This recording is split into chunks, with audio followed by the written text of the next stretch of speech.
Hello and welcome to another Common Core Geometry lesson by eMathInstruction. My name is Kirk Weiler and today we'll be doing Unit 7, Lesson 2 on dilations in the coordinate plane. So Unit 7, as a reminder, is all about dilations and the related topic of similarity, which we haven't even touched yet, but we'll start getting into in the next lesson. In the last lesson, we saw the technical definition of a dilation and some really important properties that come along with it. And that's where I'd like to start today. And once we get through that little bit of review, then we'll go strictly in the coordinate plane and start to do some dilations there. But first, let's review what we saw in the last lesson, our first one on dilations. Now, the technical definition of a dilation you absolutely need to know. In other words, you've got some center of dilation, some center, and you've got the point that you're trying to dilate, and they're separated by whatever distance they're separated. In this case, we call it CA or AC. Okay? Then what happens is we come in and we draw a ray that begins at the center of dilation through the point that we're dilating, and then of course a ray extends forever. You can almost think about this as sort of a rotated number line if you want, and that's kind of important, a rotated number line. Now the idea is that we come along and we specify some dilation constant. If we want A to get further away from the center of dilation, our dilation constant should be a number greater than 1. If we want it to get closer to the center of dilation, it should be a number between 0 and 1. But once we have that dilation constant, then what happens is we simply plot our new image point somewhere along that ray such that the distance it is away from the center is that scaling constant k times the original distance CA. All right. Now the amazing thing about this is what happens when we've got a center of dilation and a line segment AB that doesn't go through the center. Because then we've got that scaling constant, and it stretches A prime up here and it stretches so that B prime is down here. And the amazing thing is, right, even though the K really is all about the distance of CA prime and CB prime, what's amazing is that the length of AB itself gets scaled by that factor of K. So the length of A prime B prime is K times the length of AB, and equally as important, and we'll see this in the next lesson, not this one so much, is that AB and A prime B prime are parallel to each other. Also, as a little reminder, if we had a line or a line segment and the center of the line segment, or the center of the dilation, was on the line segment itself that we're trying to dilate, all that would happen is it would just kind of get stretched out farther like this. All right, so maybe, we'd have A prime. This is assuming our K is larger than 1. All right, so when you dilate a line using as a center of dilation a point on the line, it's still the same line, right? And especially if we're talking about lines that have infinite lengths, then really that line is just lying on top of itself. All right, now let's jump into the coordinate plane. Okay, dilations in the coordinate plane are very, very important, and let's jump right into one. We pretty much will always dilate in the coordinate plane by using the origin, right, the point 0, 0 as our center of dilation. So let's begin by taking a look at these 3 points, A, B, and C.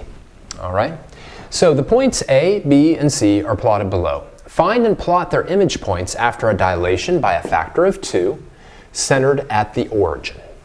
All right, now let's think about that technical definition of a dilation, and let's take a look at point A, right? If we're going to technically dilate point A, right, then the idea is we would come in, we would draw a ray, right, through the origin and through point A, and then we would just make sure that A prime is twice as far from the origin, but along that ray, as A was. And not surprisingly, that means that A prime is now at 0, 4, right? Because originally A was only 2 units from the origin, now A prime must be 4 units from the origin. Likewise, B is also very similar, right? Here we've got B at -4, 0, and if I'm dilating it, again, if I draw out that ray, not the best ray on Earth, but then B will just simply end up being, or B prime will simply end up being twice as far from the origin as B was, and that means, of course, that B prime is at -8, 0.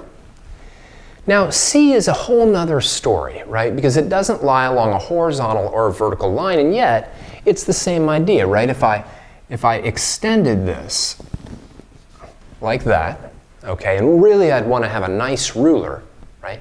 But if you think about it, right now, to get to C from the origin, I'd have to go 3 units to the right and 4 units up.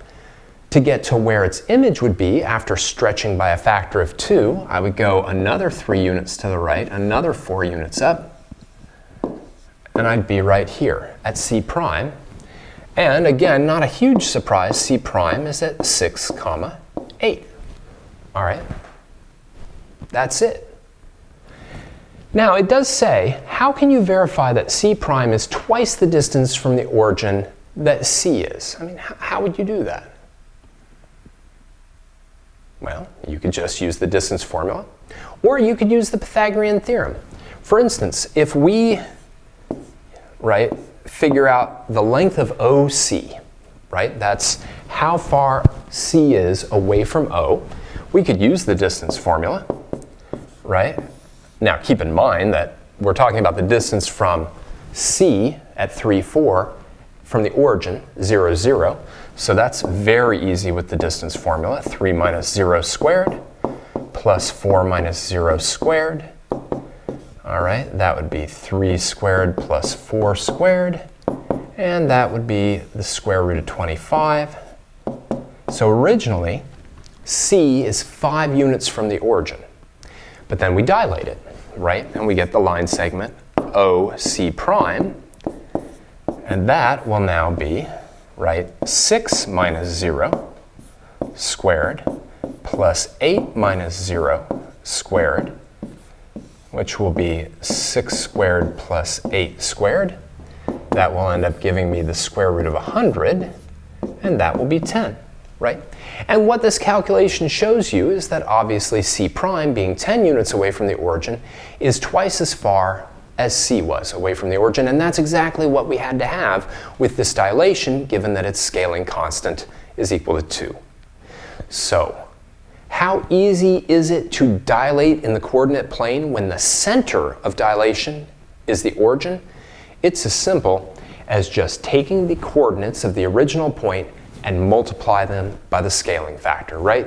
If I take 0, 2, and I multiply each by 2, I have 0, 4. If I take -4, 0, I multiply both by 2, I get -8, 0. If I take 3, 4, and I multiply them both by 2, I get 6, 8. It's that easy. Again, because the center of dilation is the origin. If the center is not the origin, then it is way, way more difficult, okay? But the vast majority of the problems in the coordinate plane, I would almost hesitate to say, but let's say 100% of them, your center of your dilation factor will be the origin. Let's see if I can actually say that. All right. Anyway, let's move on. Let's do some more work. Dilations in the coordinate plane centered at the origin. So this is just a summary of what we talked about. A dilation of the point xy by a scale factor of k centered at the origin has coordinates of kx, ky.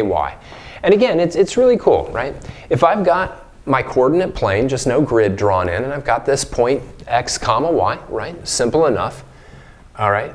And I connect it to the origin, right? Center of the dilation is the origin with this ray. Okay, then obviously, right, its image point has to lie somewhere along this ray, and it's as simple as it just lying at k times x, comma, k times y. All right, k times x, comma, k times y. Very, very simple. All right, so now let's play around with this for the rest of the lesson. I mean, again, how we do it is simple. I give you the origin as the center, I give you the scaling constant, you just multiply both coordinates by that scaling constant. So a pretty easy problem, pretty easy multiple choice problem. Let's take a look. Exercise number 2. Which of the following is the image of -410 after a reflection in the line y equals x, and then a dilation centered at the origin with a scale factor of 3/2? You have everything you need in your background to do this problem, so I'd like you to pause the video, spend a little time with it, and see what you can do.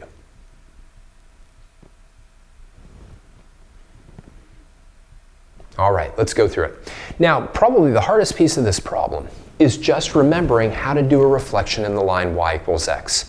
So just keep in mind that when we take a point, any point, and we do a reflection, typically little r for reflection, in the line y equals x, what happens is that the two coordinate points just flip-flop. So the x and the y coordinates just flip-flop. And again, that is one I would highly, highly recommend memorizing. All right? You don't have graph paper in this problem to actually draw it out, plot the point, draw the line y equals x, reflect. It takes forever. But that's first. Now, to actually take this point, 10, negative 4, and dilate it, typically big D for dilation, O for origin, and a factor of 3/2. Okay, all that means is now I'm going to take 10 and multiply it by 3/2, and negative 4 and multiply it by 3/2. You can certainly use your calculator for this, but what I'll get is I'll get 15 for the x coordinate, and I will get negative 6 for the y coordinate. Be careful, right? It's very tempting to have choose point 4, or choice 4, okay? You know, or any of these. They all involve that 15 and that 6. The key is it's got to be 15, negative 6, because I first do the reflection in that y equals x, which flip-flops the coordinate points, and then I dilate by a factor of 3/2, multiplying both the x and the y coordinate by 3/2. So pretty simple, pretty straightforward. Let me step back, take some time to write anything down you need to. All right, let's keep going. Back to the coordinate grid. Here we go. Let's take a look at exercise number 3. Segment AB shown below has endpoints at -1, 4 and 4, 2. Plot the image of AB after a dilation by a scale factor of 3 with a center at the origin. Give its endpoints below. Okay, so this should be simple enough. Why don't you go ahead and do that? While you're doing that, I think I might go and grab a ruler. Okay? But you figure out what their coordinate points are, plot them, and connect them with a ruler.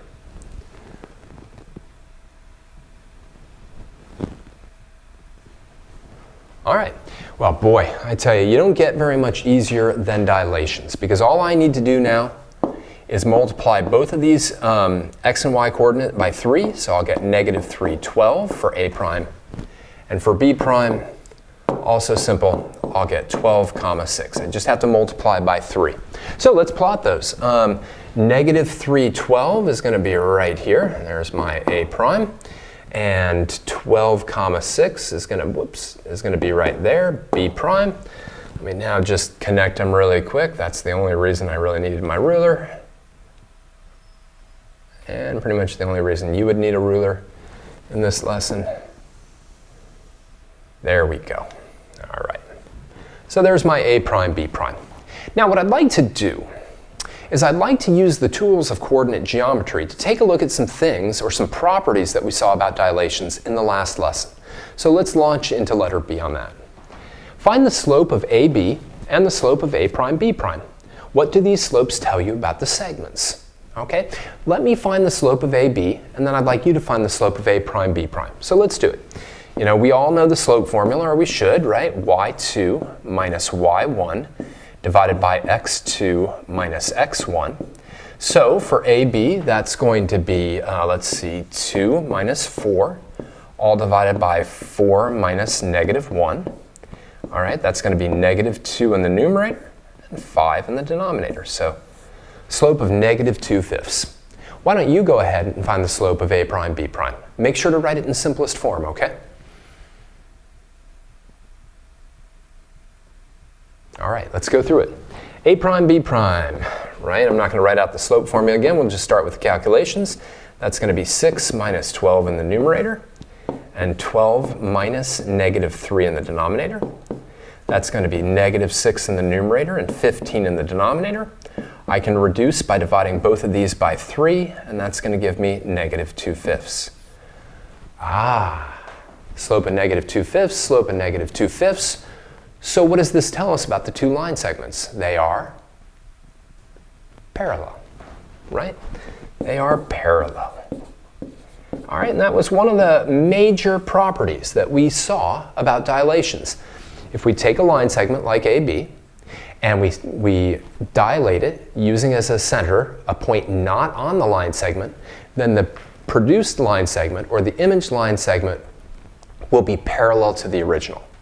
All right, but there was another property. Let's take a look at that. Letter C. Find the lengths of AB and A prime B prime in simplest radical form. Does this verify what we learned about dilations previously? All right, so let's do it. Let's find the length of AB using the distance formula, and then I'd like you to find the length of A prime B prime also using the distance formula. But let's go through the distance formula for AB. I've got the points conveniently marked at the bottom so we don't have to keep looking back up at our other sheet. So the length of AB, let's do it. We have 4 minus negative 1. Right, that's the horizontal distance between the points. And 2 minus 4. All right, square them both. Remember, it's just the Pythagorean theorem. All right, that's going to leave me with 5 squared and negative 2 squared.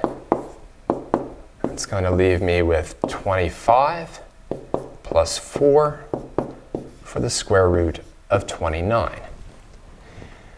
All right, there's nothing I can do with the square root of 29. I can't simplify it. 29 is a prime number. There's no way to simplify that radical. What I'd like you to do now is find the length of A prime B prime.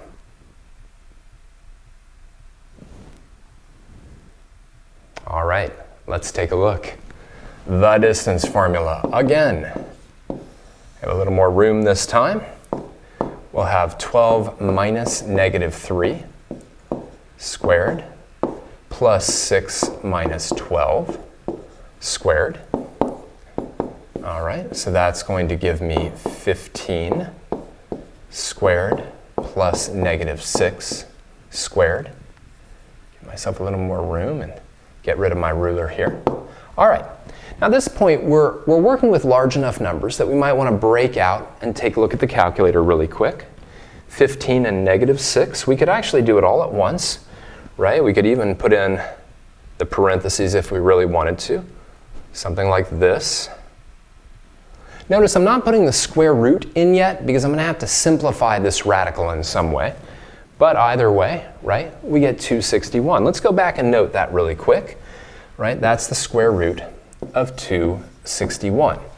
Now I have to simplify that radical, meaning that I have to find the biggest perfect square, 4, 9, 16, 25, 36, 49, etc. I have to find the biggest one of those that divides into 261 and then find its square root. That may not be obvious. 261 is a rather large sort of number that we have to deal with in these situations. So let's go back to the calculator again. Again, I want to find the biggest perfect square that goes into 261. So 261 divided by 4, not likely. Whoops, syntax error. Of course, that's a syntax error.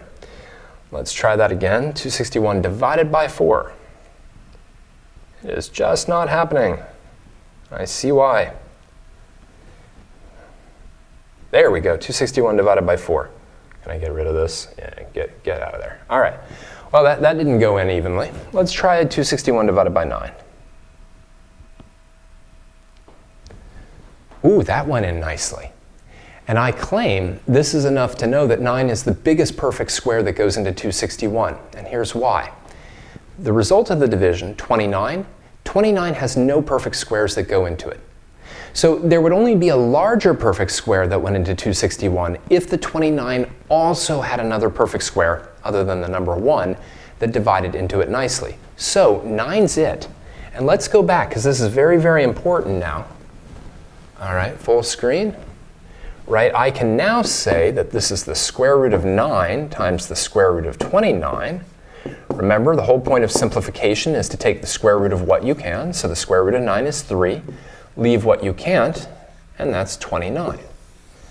Now, I don't know about anyone else. Often when I simplify radicals, I kind of go, what's the point of this? Why am I even doing this? Where could this possibly help me? This is one of those cases where I don't have to question that, and here's why.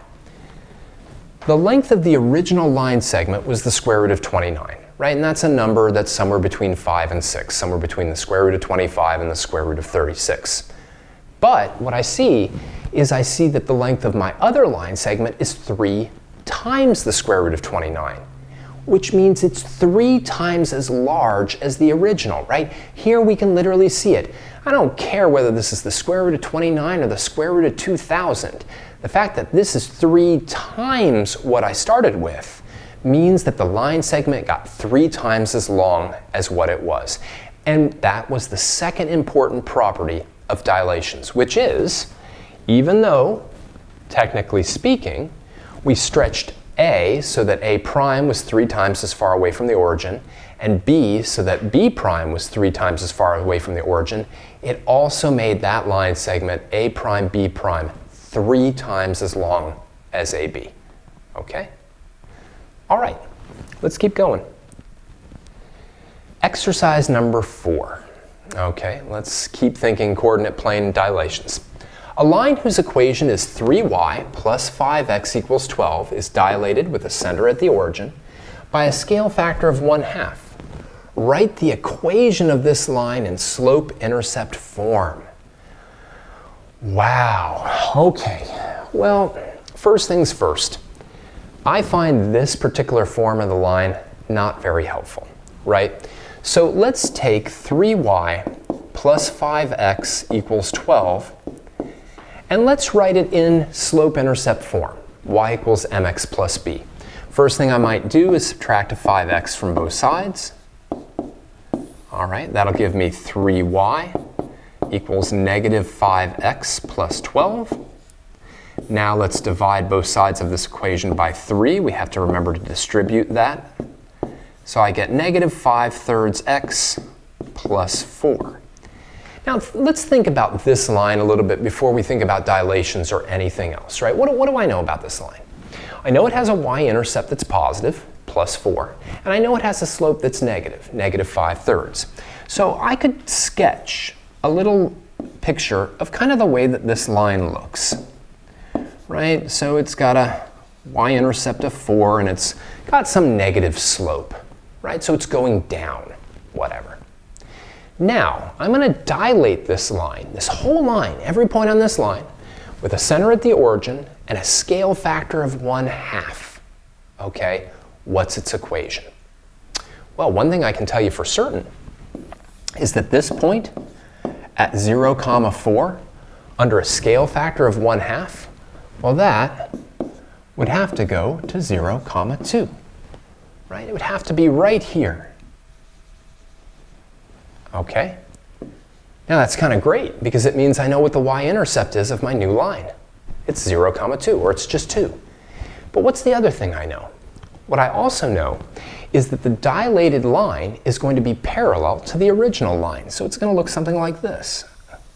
Well, something like that, right? That's my new line. Now I already know what its y-intercept is. I already know what its b is. It's 2, right? So I need to write the equation of this line in y equals mx plus b, and I know that this is 2.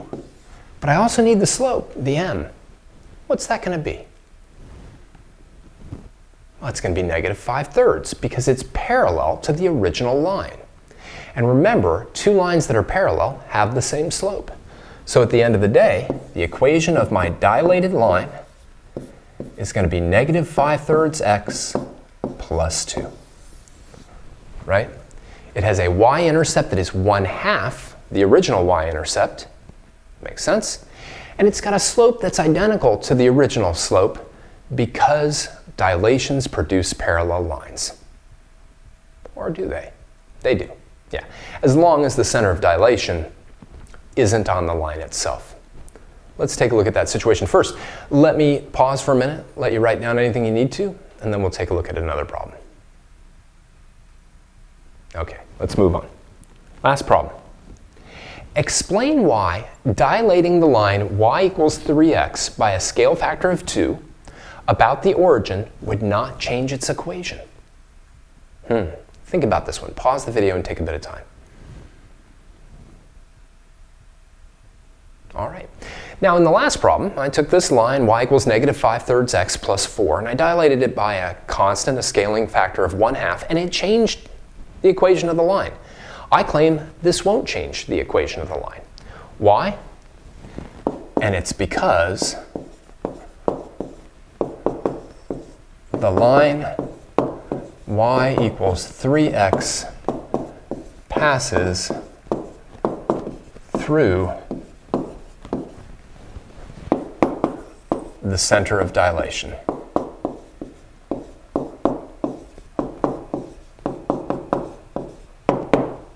i.e. the origin. So again, I want you to make sure that you understand this, right? Y equals 3x is a very, very simple line, right? It's got points on it where the y coordinate is 3 times the x coordinate. So it's got points like 1, 3, 2, 6, 3, 9, 4, 12, whoops, nice, 4, 12, etc. Right? It also has the point 0, 0 on it, right? It's this line. And it goes through, even though my drawing is not the best, it goes through the origin. And when I take all of these points and I dilate them by a factor of 2, I mean, think about it. This thing would end up being at 0, 0. This would end up being 2, 6. This would end up being 3, 12. Oops, no, that's not right. I'm like, wait, that's not working out. This would end up being 4, 12. This would end up being 6, 18. All of these points now still lie on the line y equals 3x. Every single one of them, right, the y coordinate is still 3 times the x coordinate. Anytime we dilate a line and the center of the dilation lies on that line, the line itself doesn't change. All right, you can really see that in this exercise. All right, take a minute and then we'll wrap up. Okay, let's do it. So today what we did is we went into the coordinate plane with dilations, and we made sure that we stuck with the definition of a dilation, and we saw a very easy rule in how, or that allows us to dilate a point given that the center of the dilation is the origin, right? All we do is we multiply the x and the y coordinates by that scaling constant k. What that allowed us to then do was verify the properties of dilations we saw in the first lesson, i.e. that if the center of dilation isn't on the line segment itself, then the line segment, its length, gets dilated by the same constant of dilation, and that line segment is parallel to the original. Final piece, which is not irrelevant, it's not teeny tiny or anything, which is if we dilate a line and the center of dilation lies on that line, then the line itself doesn't change. All right. If it was a line segment, the line segment would certainly get, shrunk or expanded by that scaling constant, but it would simply overlay the original line segment. All right. We're going to get into more of this in the next lesson and also see how it connects to the important idea of similarity. For now, I'd like to thank you for joining me for another Common Core geometry lesson by eMathInstruction. My name is Kirk Weiler, and until next time, keep thinking and keep solving problems.